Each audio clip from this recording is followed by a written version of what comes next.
நம்ம முதலமைச்சர் விஜய் அண்ணாவோட இன்னைக்கான சம்பவங்கள் பார்க்கலாமா? அதுல ஃபர்ஸ்ட் ஜூலை 10 அன்னைக்கு விஜய் அண்ணா கரூர் போறாரு. இதுக்கப்புறம் அவரை யாரும் தடுக்க முடியாதுன்னு நினைக்கிறேன். இன்னைக்கு கோர்ட்ல என்ன நடந்துச்சு அப்படின்னா, டிஎம்கே சைடுல இருக்கிற லாயர் விஜய் அண்ணா ஒரு அக்யூஸ்ட், அவர் கரூர் போகக்கூடாது அப்படின்னு சொல்லி அவரோட விவாதத்தை ஸ்டார்ட் பண்ணாரு. உடனே ஜட்ஜ் இருந்துட்டு சிஎம் விஜய் ஒரு அக்யூஸ்டே கிடையாது, அக்யூஸ்ட் லிஸ்ட்ல இருக்கிறது 4 பேர் தான், ஆதவ் அர்ஜுனா, நிர்மல்குமார், மதியழகன், ஆனந்த் அப்படின்னு.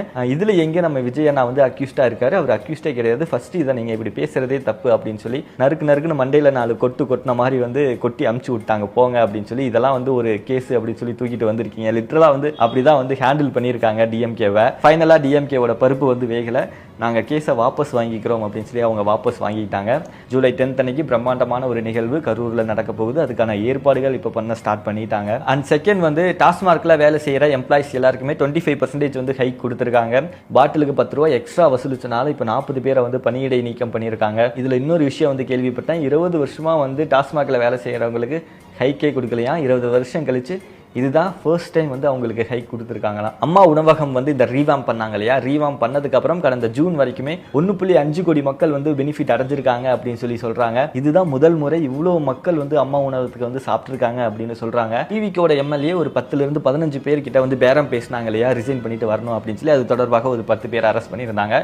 அதுல முக்கியமான நபர் நரேஷ், அவரோட வீட்டில் போய் சோதனை பண்ணியிருக்காங்க. சோதனை பண்ணதுல நரேஷோட வீட்டில் 100க்கும் மேற்பட்ட ஆவணங்களை போலீசார் கைப்பற்றி இருக்காங்க. அது மட்டும் இல்லாம கணக்குல வராத லட்சக்கணக்கான பணங்கள் அவரோட வீட்டில் இருந்திருக்கு. அப்ப அந்த பணத்தை எல்லாம் கண்டுபிடிச்சு எடுத்திருக்காங்க. நரேஷ் அவர்கள் ஒரு முக்கியமான வாக்குமூலத்தையும் கொடுத்திருக்காரு.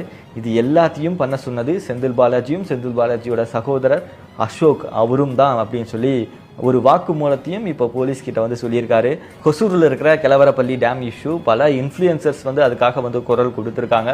இன்னைக்கு என்விரான்மெண்ட் அண்ட் கிளைமேட் சேஞ்ச் மினிஸ்டரும் கிருஷ்ணகிரியோட டிவிகே எம்எல்ஏவும் அந்த பகுதிக்கு போய் ஒரு ஆய்வு மேற்கொண்டிருக்காங்க. அது தொடர்பாக கூடிய சீக்கிரம் ஸ்டெப்ஸ் எடுக்கப்படும் சொல்லியிருக்காங்க. டிஎம்கேவோட ஆட்சியில் விடப்பட்ட 5 டெண்டர்களை கேன்சல் பண்ணியிருக்காங்க. புதிய பஸ் வாங்குறது, பஸ்ல எல்லாம் ஜிபிஎஸ் ட்ராக்கிங் இன்ஸ்டால் பண்றதுக்காக ஒரு டெண்டர் போட்டிருக்காங்க. பஸ்ஸோட டயர் எல்லாம் பழசாயிடுச்சு, புது டயர் வாங்கணும் அப்படின்னு சொல்லி அதுக்கு ஒரு டெண்டர் போட்டிருக்காங்க. இந்த மாதிரி ஒரு 5 டெண்டர் போட்டிருக்காங்க. அது எல்லாத்தையுமே ரத்து பண்ணியிருக்காங்க. ஃபைனலா பட்ஜெட் தாக்கல் பண்ண விஜய் அண்ணா ஒவ்வொரு துறை அமைச்சர்கள்கிட்டையும் ஆலோசனை நடத்திட்டு வந்துட்டு இருக்காரு. ஜூலை எண்ட்ல பட்ஜெட் தாக்கல் பண்ண போறாங்க. அந்த பட்ஜெட் தாக்கல்ல பெண்கள் எல்லாரும் இலவசமாக எல்லா ஊர்களுக்கும் பயணம் செய்யலாம், மகளிருக்கு மாதம் 2500 ரூபாய் தரோம்னு சொல்லியிருந்தாங்க இல்லையா. இது எல்லாமே மேபி அந்த பட்ஜெட் தாக்கல்ல இருக்கலாம் அப்படின்னு சொல்றாங்க. வீடு வாங்குறது, விற்கிறது, இந்த மாதிரி பத்திரப்பதிவை நம்ம ஆன்லைன்லயே இதுக்கப்புறம் பண்றதுக்கான ஏற்பாடுகளை விஜய் அண்ணாவோட கவர்மெண்ட் பண்ணிட்டு இருக்கிறதா சொன்னாங்க இல்லையா. ஆகஸ்ட் 17 இருந்து அதை ஸ்டார்ட் பண்ண போறாங்க.